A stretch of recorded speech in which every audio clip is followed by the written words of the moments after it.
네, 안녕하세요. 전기공학과 정승민 교수입니다. 자, 오늘은 지난 시간에 이어서 그 애플이 파워 시스템 다이내믹 튜토리얼을 마무리를 하고 신재생에너지 계통 연계 쪽으로 들어가기 위한 개요를 설명할 수 있도록 하겠습니다. 책 뒷부분이 조금 남아서 그 부분을 좀 오늘 짧게 마무리하고 다음으로 넘어갈 수 있도록 하겠습니다. 자, 먼저 계통 연계 기준이라는 얘기가 나왔네요. 계통 연계 기준이 무엇일까? 쉽게 말해서 신재생에너지가 무분별하게 계통으로 들어오면은 계통에 문제가 발생할 수 있겠죠. 계통은 안정적인 거를 중요하게 생각합니다. 근데 환경적인 요소를 포함하고 있는 신재생에너지가 무작위로 들어오면은 계통의 불안정성을 야기할 수 있기 때문에 이런 것들을 조금 완화시킬 수 있는 방안을 기준으로서 마련한 거를 우리가 계통 연계 기준이라고 얘기를 할 수 있겠죠. 이런 신재생에너지 말고도 일반적인 발전기도 다 연계 기준을 달고 들어와요. 근데 최근에 부각되는 거는 신재생에너지를 대상으로 내용이 전면적으로 개편되고 있기 때문에 이 부분을 잘 이해하셔야지 신재생에너지 개통 실습을 진행할 수가 있겠죠. 확인을 잘 진행을 해야겠습니다.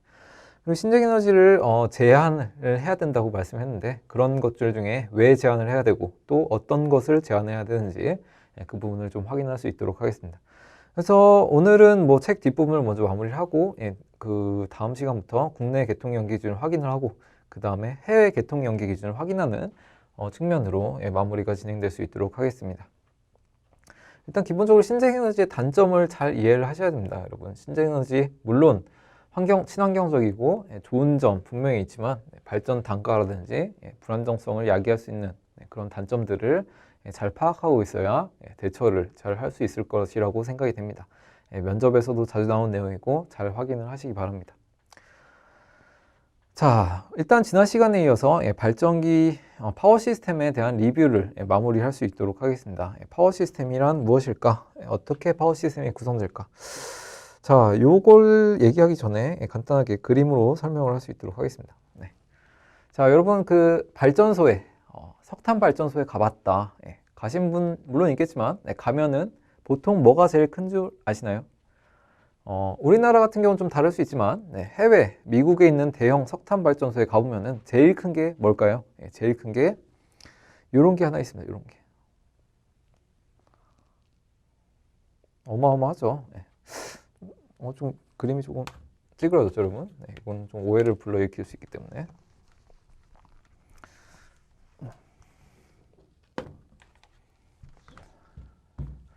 자, 좀 이렇게 산 같은 게 하나 있습니다. 산. 이게 뭘까요? 발전소에 갔는데 이런 산이 있어. 뭘까요? 전부 다 석탄입니다. 석탄. 석탄의 산이 굉장히 크게 쌓여 있습니다. 배, 트럭 이런 걸로 싣고 와가지고 발전소 한 켠에다가 이렇게 쌓아놓는데 그게 하나의 산이에요. 산. 자, 그러면은 발전소가 그 다음이겠네요. 아니, 이런 게 하나 또 있죠. 이게 뭘까요? 이런 게 있습니다. 이것만 보시면 다 이해하시리라고 생각되는데 어떤 형태인가요? 굴뚝의 형태죠. 굴뚝. 보일러입니다. 보일러. 화석 연료를 가지고 와서 여기다가 이제 집어넣습니다. 그래서 물을 끓이죠. 물을 끓여서 여기서 연기가 희뿌옇게 나오고 있죠. 그러면은 발전소는 그 다음이겠네요. 발전소는 그게 아니고 여기 안에 들여다보면은 이제 이런 게 있어요. 이런 게. 자, 여기 네모난 게 있는데 여기다 이제 불을 때우는데 여기 안에 뭐가 들었냐? 이렇게 호스를 여기다 연결을 합니다. 호스를 여기다 연결해서 물이 여기 지나갈 수 있게끔요. 정확히 표현하면 증기가 지나가도록 이렇게 만들죠. 자, 물이 이렇게 들어와서 증기로 변한다. 열을 떼면은 온도가 어마어마하니까 자, 여기다 이제 석탄을 떼니까 어마어마한 온도가 여기서 형성이 되겠죠. 그 온도에 의해서 물이 들어오자마자 수증기로 바뀝니다. 수증기로 바뀌어가지고 엄청난 압축 에너지를 가지고 여기를 이렇게 통과를 합니다. 팽창을 계속 하겠죠. 열을 계속 받아가지고 팽창을 합니다.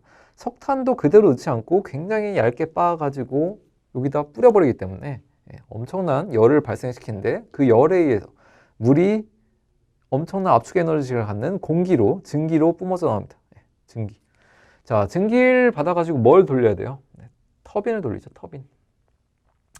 자, 그냥 이해하기 쉽게 이렇게 터빈을 그리겠습니다. 마치 풍력발전기 블레이드처럼 이렇게 생겼죠. 자, 여기에다가 이제 증기를 뿜어댑니다. 자, 어마어마한 열 에너지를 갖는 증기를 뿜어대죠.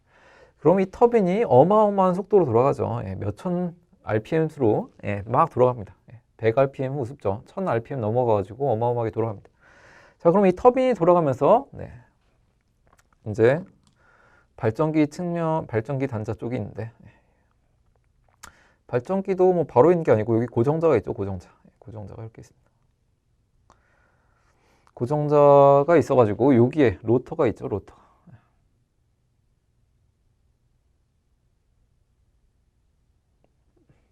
터빈과 로터가 연동돼가지고 이게 돌아가가지고 예, 전기를 만들었는데 발전기의 크기는 네, 요거에 비하면은 특히 요거에 비하면은 굉장히 작다. 예, 어마어마하게 작습니다. 자, 이런 식으로 발전기가 구성되어 있습니다. 예, 발전기가 큰 게 발전소가 큰 게 아니고 그런 부가 발전기를 돌리기 위한 부가 설비들이 어마어마하게 크죠. 자, 그걸 보고 이걸 보시면은 에게라는 생각이 들 수 있겠죠. 예, 이게 굉장히 큰 발전소의 내부 모습입니다. 자, 중요한 설비들은 다 바깥쪽에 있겠죠. 보일러, 석탄, 네, 이런 게 다 바깥쪽에 있고 터빈 저기 안에 있고 저기 들어보니까 고정자와 제네레이터가 맨 우리랑 제일 가까운 쪽에 연결되어 있습니다. 자, 열은 전부 다 밖에서 방출이 되고 스팀이 들어와서 스팀으로 이제 터빈을 돌리고 발전기를 생성시키는 그런 모습을 볼 수 있습니다. 네, 굉장히 작죠. 여러분의 실망을 유도하려고 한 건 아닌데 이런 식으로 발전기가 구성되어 있습니다. 자, 그럼 이 발전기를 제어를 해줘야 되는데 그런 제어기가 이제 이런 식으로 구성되어 있다는 걸 설명을 하고 있는 거죠. 먼저 거버너라는 게 있습니다. 거버너. 자, 발전기도 뭔가 좀 제어하는 게 단계적으로 이루어져야겠죠. 조속기라고도 불리는 거버너는 무엇은 역할을 할까? 가스터빈의 입출력을 조정을 합니다. 가스터빈의 입출력. 자, 요게 터빈이라고 했는데, 여기 지금 이 가스가 무분별하게 나오면 안 되겠죠. 여기 지금 가스가 막 나오고 있는데 무분별하게 막 뿜어내면 안 되겠죠. 여기에 뭔가 제어기가 들어 있습니다. 여기 제어기가 들어가가지고 요 발전기가 돌아가는 속도를 이제 입력으로 받아가지고 발전기가 너무 빨리 돌아가네. 이런 식으로 피드백을 받아서 여기 있는 스팀을 조정을 합니다. 스팀을 기계적으로 조정을 하겠죠. 너무 밸브를 좀 돌려서 스팀이 많이 나오게 하거나 밸브를 조여가지고 스팀을 조금 나오게 하거나 이런 식으로 조정을 해줘야겠죠. 자, 딱 봐도 기계적인 제어라는 걸 알 수 있습니다. 이게 이제 1차적인 제어라고 볼 수 있죠. 자, 이게 말한 대로 발전기 출력을 센싱해서 밸브를 조정하는 형태가 다이어그램으로 표시되어 있는 거 볼 수 있죠. 제네레이터의 속도를 센싱 해가지고 거버너 시스템이 동작을 합니다. 밸브 모양이 표시가 되어 있죠. 스팀을 조정해서 터빈을 돌린다. 자, 1차적인 제어라고 볼 수 있죠. 발전기 1차적인 제어, 조속기를 통해 이루어집니다. 자, 그 다음에 이제 여자기라는 게 등장을 합니다. 여자기. 발전기, 이것도 이제 조속기와 함께 제어 기능을 갖는 하나의 시스템이라고 볼 수 있는데, 요거 이제 좀 전기적인 제어라고 볼 수 있죠. 여기 지금 제네레이터 뒷부분에 PT 쪽을 거쳐서 센싱을 하는 걸 볼 수 있죠. 전기 출력을 확인하고 전기가 너무 많이 나가니 적게 나가지를 확인을 해가지고 익사이터가 여자기죠. 익사이터를 이용해 이 로터의 속도를 제어를 합니다. 자, 여러분 발전기의 오른손 법칙 기억나시죠? 프레밍의 오른손 법칙, 발전기 법칙 기억나시죠? 전자력을 통해서 힘을 입력을 하고 자기장을 입력을 하면은 전기가 발생하는 거. 요게 이제 발전기의 원리죠. 자, 거기서 이제 힘은 이 터빈을 통해서 공급이 되겠지만 자기장은 여자기를 통해서 공급이 됩니다. 이 여자기 이것도 자기장이 세니 적니에 따라서 발전량이 조정이 되겠죠. 전기적인 힘이 여자기를 통해서 결정이 됩니다. 그래서 이 여자기가 이제 자기적인 성분을 제어함으로써 전기를 조정하는 그런 능력을 갖추고 있다. 요게 이제 제네레이터 익사이테이션 시스템, 여자기의 특성이다라고 볼 수 있습니다. 이 부분도 이해를 하셔야겠죠. 자, 발전기가 어떻게 동작되는지 이해를 하셔야겠죠. 여러분 그 서부 발전, 동부 발전 이런 데 가고 싶을 텐데 다 이런 발전기를 다루기 때문에 잘 이해를 하시고 참여를 하시기 바랍니다. 자, 그 다음에 국내의 전압 레벨 숙지, 변압기, 제가 발전기 설명을 하면서 송전 시스템 설명을 하면서 발전기에서 승합돼서 또 송전 시스템으로 공급이 되고 다시 배전단으로 들어가기 위해서 강압을 하는 걸 말씀드렸는데 국내의 전압 레벨을 좀 숙지를 하셔야겠죠. 예. 자, 발전기는 기본적으로 뭐 20kV, 뭐 30kV 이내로 자기들이 생성을 해서 결정을 합니다. 예, 발전기는 제껴두고 우리 송전 시스템과 배전 시스템의 전압 레벨은 기본적으로 숙지를 하셔야겠죠. 네, 발전 시스템은 송전 시스템은 세 가지 전압 레벨로 우리나라는 이루어져 있습니다. 네, 765, 765 kV죠, 여러분. 네, 볼트 아닙니다. 볼트. 네, kV예요, kV. 그리고 345 그리고 154. 네, 이렇게 초고압 전압 레벨을 형성하고 있습니다. 네, 154, 345, 765. 네, 좀 이따 또 말씀드리고, 네, 그리고 배전단은 무슨 레벨인가요? 네, 229, 22.9kV로 구성이 되어 있죠. 22.9kV. 네, 여기 다 단위가 kV죠. 네. 22,900V라고 하는 사람도 있고 229으로 하는 사람도 있고. 네. 그리고 원래 여기 중간에는 전압 레벨이 없었는데 요즘에 이제 신재에너지 보급이 확산이 되면서 신재에너지를 조금 더 원활하게 받기 위해서 154 변전소를 세우기는 너무 힘들어요. 네, 왜 그래요? 왜 그럴까요? 이런 변전소를 더 이상 세우기는 힘들어요. 자, 민원이 너무 많이 들어옵니다. 요거 이제 민원을 해결하면은 시간적, 돈적 문제가 너무 많아가지고, 요거는 이제 더 이상 세우기 힘들기 때문에 요즘에는 새로운 중간에 변압 레벨 설정하자. 그래서 뭐 70kV를 설정하겠다. 이런 얘기도 있습니다. 참고로 하시기 바랍니다. 중간에 이거 들어오려고 하고 있어요. 요걸 만들기 너무 어렵기 때문에 요 정도 좀 소규모로 만드는 그런 걸 연습을 하고 있습니다. 고민을 하고 있는 거죠. 자, 그래서 이런 전압 레벨 가지고 변압이 진행이 되겠죠. 여기 지금 나와 있네요. 자, 여기 지금 표시되는 게 송전선을 얘기를 하는데 요거 지금 무슨 송전선이겠어요? 당연히 765kV에 대한 얘기겠죠. 765kV가 요 정도 구성되어 있습니다. 우리나라에 765kV 많이 있을 것 같은데 생각보다 없죠. 왜 못 만들어요? 이거 더 만들고 싶어도 요즘 못 만들어요. 아까 말했듯이 765kV는 어마어마하게 큰 변압기와 송전 시스템이 필요하기 때문에 아마 제 예상인데 아마 더 이상 설치는 어렵지 않을까 생각이 됩니다. 어렵죠. 네. 자, 이렇게 구성되어 있는 걸 보면은 우리나라 발전 시스템의 특성을 좀 그래도 좀 확인할 수 있는데 저기 지금 바닷가 근처로 765kV가 끝이 형성되어 있죠. 그리고 중앙에 수도권 근처로 그게 이제 송전선이 또 구성되어 있습니다. 바닷가의 대부분의 발전기가 설치가 되어 있죠. 저기 오른쪽 강원도에는 화력발전소가 있을 거고 저기 동해, 당진에는 또 화력발전소가 있죠. 그런 발전소의 발전력을 수도권으로 송전을 하기 위해서 이렇게 구성되어 있습니다.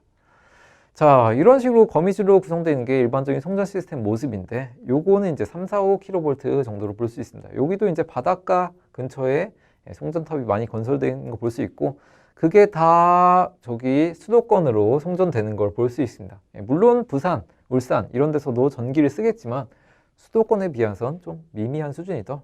수도권에 있는 수도권에 있는 수요를 공급하기 위해서 지방에 있는 발전력이 공급되고 있는 전형적인 북상조류 형태를 띠고 있습니다. 우리나라의 전력 시스템은 북상조류 형태라는 거를 기억해 두시면은 면접 같은 데서 도움이 되겠죠. 네, 요건 이제 아까 말씀드렸던 바닷가 근처에 있는 발전 시스템을 보여주고 있는 거고. 자, 지금 중간에 보시면은 제주도와 우리나라 사이에 마치 연결이 없는 것처럼 보이는데 제가 말씀드렸죠. 바다 밑에 DC 케이블이 연결되어 있습니다. 제주, 해남, HBC 송전 시스템이 연결되어 있죠. 그 사이는 DC, HBC로 구성되어 있습니다. 고전압 직류 송전 시스템이 우리나라에도 갖춰져 있죠. 저기는 직류를 통해 연결되어 있습니다. 자, 근데 이제 직류로 연결되어 있으니까 아까 일본 얘기를 이 전 시간에 일본에 대한 얘기를 하면서 DC 시스템 분리 이런 얘기 했었는데 저 중간에 이제 컨버터가 들어가면 두 시스템은 일단 주파수는 분리가 돼요. 둘 다 60Hz로 운영이 되지만 주파수가 동기화 되지 않아도 DC를 거치면 운영이 가능합니다. 그래서 이런 식으로 구성이 가능하다는 걸 이해를 하셔야겠죠. 제주도와 우리나라 분리되어 있는 게 아니고 DC로 연결되어 있다는 걸 이해를 하셔야겠습니다. 자, 변압기는 전부 다 이런 식으로 구성되어 있죠. 우리 에디슨이 이게 이제 불가능해서 테슬라한테 밀렸다고 말씀드렸는데 첫 번째 건수비에서 두 번째 건수비를 한 2배 정도로 가면 전압이 2배 올라가고 대신 전류는 줄어들겠죠. 전압을 건수비를 5배 감아놓으면은 5배까지 증가를 하고 내압이 내압이 안정적으로 유지되는 상 안에서는, 안정적으로 유지되는 한에서는 네, 이런 식으로 권수비 변경으로 전압 승합이 가능합니다. 국내의 전압 변압기가 이런 식으로 구성되어 있는 걸 얘기를 하셔야겠죠. 여기 예시가 나와 있죠. 코일이 감겨 있는 수를 우리가 보통 N을 써서 표시를 하는데 권수비가 오히려 이건 줄어들었네요. 첫 번째 프라이머리의 권수비가 10번 간격인데 세컨더리에는 5배 2대1의 권수비가 형성되어 있죠. 그래서 첫 번째에서 들어가는 전압 230kV가 세컨더리로 지나가면서 115kV로 줄어드는 걸 볼 수 있습니다. 대신 전류가 2배를 증가했죠. 이렇게 변압기가 이용되는 걸 볼 수 있습니다. 당연히 변압을 하면 할수록 전류가 줄어드는 거, 왼쪽에 전류가 2배 줄어들었죠. 전압 레벨을 높일수록 전류가 훨씬 더 줄어든다. 이것도 이해를 하시기 바랍니다. 자, 그래서 변압기 같은 경우는 델타 Y 결선을 활용하는데 이건 이제 전력계통 공학에서 혹은 회로이론 뒷부분에서 얘기를 했었죠. 델타 Y 변환을 통해서 전기 시스템이, 변압기 시스템이 구성이 됩니다. 자, 주목해야 될 건 우리나라 같은 경우는 발전기 측이 100% Y 결선이죠. 발전기 측이 전부 다 Y 결선으로 이루어져 있습니다. 왜 그럴까요? 발전기 측에서 발생하는 고장 전류나 문제점들을 Y 결선을 통해서 그 접지를 통해서 흘려보낼 수 있도록 이렇게 구성되어 있습니다. 계통의 사고가 파급 효과가 전달되지 않도록 발전기 시스템의 측은 100% Y 결선으로 구성되어 있다. 우리나라 같은 경우 이것도 기억을 해두시기 바랍니다. 자, 아까 송전선 시스템 같은 경우는 수백 킬로미터에 걸쳐서 형성이 된다고 했는데 그거를 전부 다 회로로 표현하기는 어렵겠죠. 모두 다 케이블을 도시할 수는 없습니다. 그래서 보통 우리가 모델링 하는 과정에서 파이나 T 등가 회로를 이용을 하는데 그 형태가 아래 오른쪽과 같이 생겼다는 거죠. 자, 우리 이제 PSCAD라는 실습을 막판에 이제 진행을 하게 될 텐데 거기서도 송전 시스템 전부 다 왼쪽처럼 구성하지 않습니다. 요거를 등가화 시켜서 오른쪽과 같은 형태로 만들죠. 그거를 우리가 파이 등가라고 합니다. 등가, 동등한 가치를 가진다는 거죠. 똑같다는 게 아니고 동등한 가치를 가진다는 겁니다. 자, PSCAD를 구성할 때도 오른쪽과 같은 형태로 구성해야 된다. 모든 저항과 모든 인덕터를 표현할 수 없기 때문에 이렇게 등가화 시킨다고 이해를 하셔야겠죠.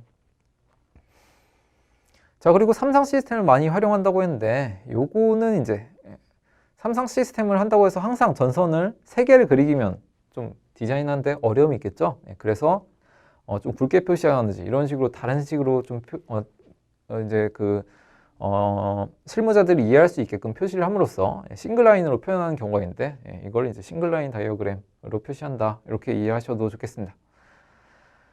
자, 이제 이런 전력 시스템이 분산 전원이 들어오면서 어떻게 바뀌었는지를 이해를 해가지고 신재에너지 연계 기준을 이해를 하셔야 될 텐데 이거는 이제 다음 시간에 할 수 있도록 하겠습니다. 자, 계통연계 기준은 이 방금 전에 있었던 발전 시스템에 대한 이해까지 마무리한 다음에 전달이 되어야겠고요. 아까 말씀드렸다시피 다양한 발전기들, 오늘 배웠던 발전 시스템들이 계통에 들어올 때 뭔가 기준을 가지고 들어와야지 무분별하게 들어올 수 없다는 거죠. 계통의 안정성을 위해 뭔가 기준을 가지고 들어와야 되는데 지금까지는 일반적인 발전기에 초점을 맞춰서 계통연계 기준이 형성이 됐다면 최근 같은 경우는 신재생에너지에 주목해서 계통연계 기준이 조금 변화하고 있다는 것을 이해하시는 게 좋겠습니다. 자, 다음 시간부터 이제 신재생에너지의 연계에 필요한 계통연계 기준을 검토를 할 수 있도록 하겠습니다. 국내에 대한 얘기를 먼저 하고 그 다음에 해외에 대한 얘기를 진행할 수 있도록 하겠습니다.